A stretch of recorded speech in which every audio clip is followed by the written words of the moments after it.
Man kommer ifrån 10 minus in till nära kokpunkten där inne. Och då händer ju någonting med människor och sinnena och tankarna. Man kläcker helt enkelt en idé. I bästa fall, i många fall. Det är liksom, nya idéer kommer på språng liksom. Och det föds där inne. Och då kom den här idén sakta men säkert ett ägg som i grunden.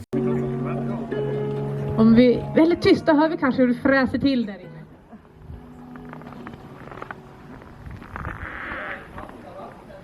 Ja!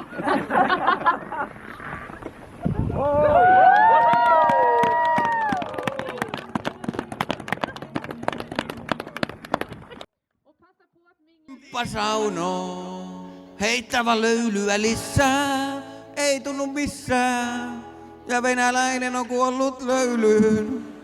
Mutta timppasauno, naamasta väri jo vaihtuu, ja varmasti laihtuu, ja venäläinen on kuollut löylyyn.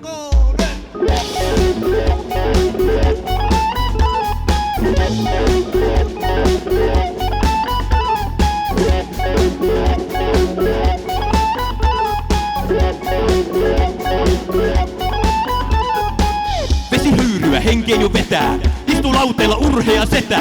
Tätä kisaa otettiin koko talvi. Ei tarvi muuta ruokaa kuin 100 kilon saunapalvi. Tästä ei urheilulaji parane. Istu perseelläs niin että melkein kuole. Mutta kyllä se kannattaa. Pääpalkintona voittaa harvia kiukaan. Timppasauno, naamasta väri jo vaihtuu ja varmasti laihtuu. Ja venäläinen on kuollut löylyyn.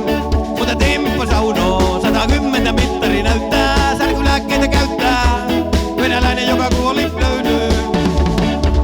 Tiukat säännöt on tässä kisassa. Ei saa olla vaseliinia hihassa. Minuutin välein pitää näyttää peukkua. Mut ei sekään kyllä pelastanut neukkua.